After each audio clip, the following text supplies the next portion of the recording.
Vanakkam, texte de quatrième partie.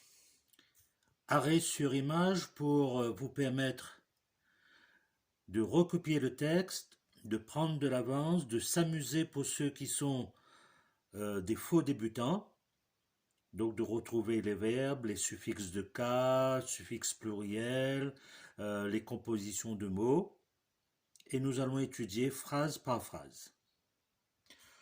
Étudions la première phrase. Pai, ulle, nulgul, irukindrene. Pai, ulle, nulgul, irukindrene. La première phrase, donc en vers, vous avez l'explication. Ulle, dedans, et le élon est ici pour insister, pour dire que c'est dans le sac, il y a des livres. Alors, nul, livre, plus le suffixe pluriel gueule, qui va nous donner nul gueule. Ici, c'est un verbe qui est très intéressant. Il y a. Nous avons vu dans une phrase précédente au singulier, irukiradu. Nous avons la possibilité ici de voir le pluriel, irukindrene. J'ai décomposé pour vous la racine, le temps présent qu'on remarque avec qui, et la troisième personne neutre dans les livres de grammaire, on va dire troisième personne irrationnelle, objet. Alors j'ai préféré mettre neutre parce que c'est valable pour les objets, pour les animaux.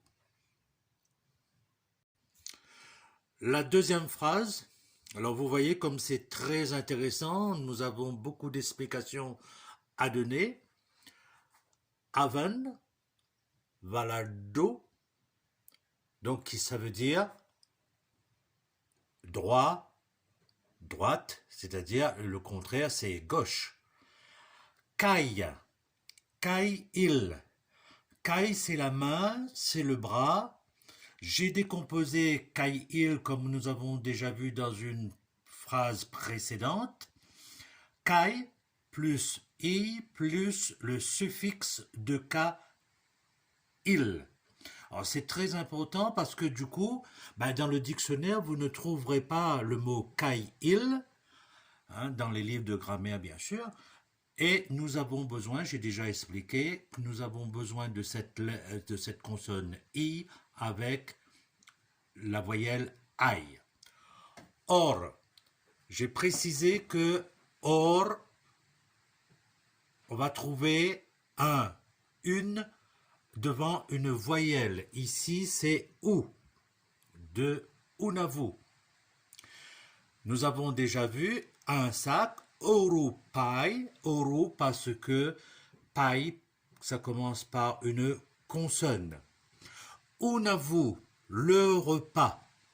J'ai séparé pour faire comprendre que le ip de unavu, ça nous indique que le mot suivant commence par un ip, j'ai mis une flèche, c'est-à-dire paille, le sac.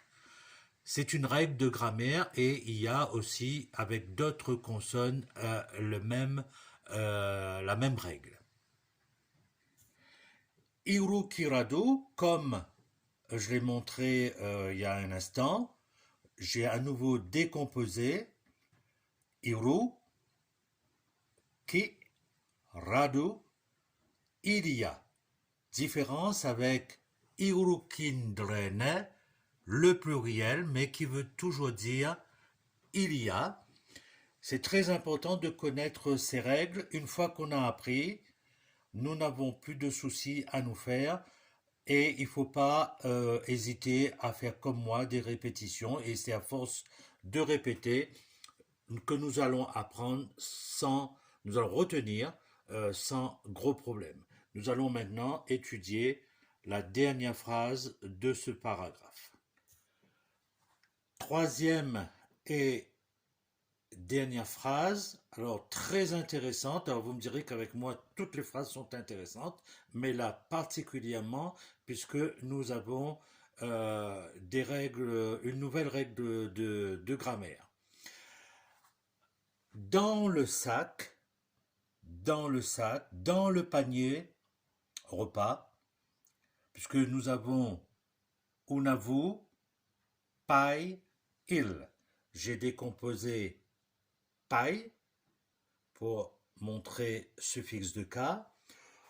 Roti, rotium, très intéressant puisque nous voyons que ce mot a été modifié par la coordination et la règle de grammaire lorsque nous avons deux mots consécutifs ici qui se trouvent dans le sac, le et est dans le mot.